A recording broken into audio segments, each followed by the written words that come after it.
अस्सलाम वालेकुम viewers, my name is Sohail and you are watching Sohail tech channel. आज हम बात करेंगे कि आप टर्बो सी प्लस प्लस में कोई भी प्रोग्राम कैसे लिख सकते हैं। तो चलिए चलते हैं वीडियो की तरफ। सबसे पहले आपने टर्बो सी प्लस प्लस को ओपन कर देना है।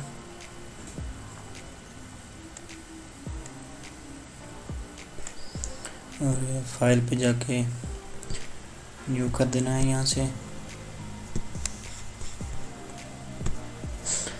न्यू होने के बाद आपने ऐसे अपना प्रोग्राम लिख सकते हैं। मैं प्रोग्राम लिखता हूँ